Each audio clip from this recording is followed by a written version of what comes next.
Praise the Lord. கர்த்தருடைய பரிசுத்த நாமத்திற்கு மகிமை உண்டாவதாக. இந்த கால வேளையிலே ஆண்டவர் உங்களை அதிகமாக நேசிக்கிறார்.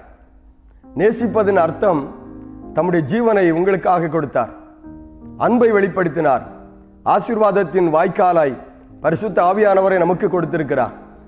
கிருபையின் வார்த்தையோடு உங்கள் மத்தியிலே கர்த்தர் வெளிப்பட விரும்புகிறார்.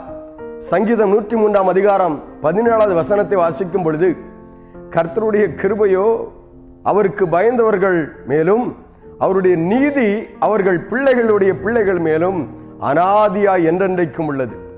கர்த்தருடைய கிருபையோ அவர்களுக்கு பயந்தவர்கள் மேல் இருக்கிறது, அவருடைய நீதி அவர்களுடைய பிள்ளைகளின் பிள்ளைகள் மேல் இருக்கிறது. எப்படி இருக்கிறது? அனாதியாய் என்றென்றைக்கும் இருக்கிறது. நம்முடைய ஆண்டவர் நீதி செய்கிறவர், கிருபை உள்ள தேவன். கிருபையும் சத்தியமும் நிறைந்தவராய் மாம்சமான இயேசு வார்த்தையாய் வெளிப்பட்டார்.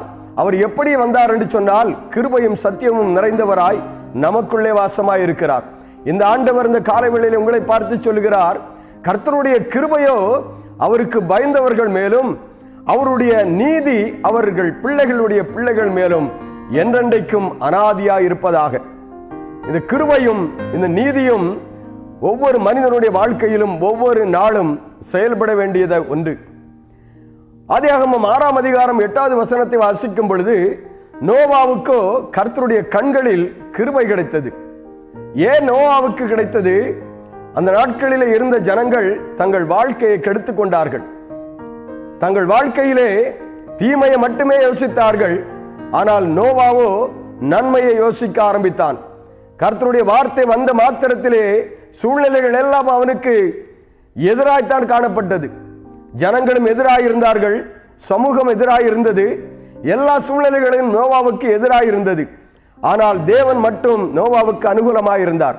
இந்த உலகமே நம்ம எதிர்த்து வந்தாலும் உண்மையுள்ள தேவன் உங்களுக்கு அனுகூலமாக இருக்கும் பொழுது உங்கள் வாழ்க்கையிலே கர்த்தருடைய கிருபையும் உங்களை சார்ந்திருக்கும். நோவாவுக்கு கர்த்தருடைய கண்களில் ஒரு பெரிய ஒரு கிருபை கிடைத்தது. இந்த கிருபை எதனால் வந்தது? ஆண்டவர் சொன்ன வார்த்தையை நம்பினான், அதன்படி செய்தான், அதன்படி நடந்தான், அதன்படியே தன் வாழ்க்கையை சீரமைக்க ஒப்பு கொடுத்தான்.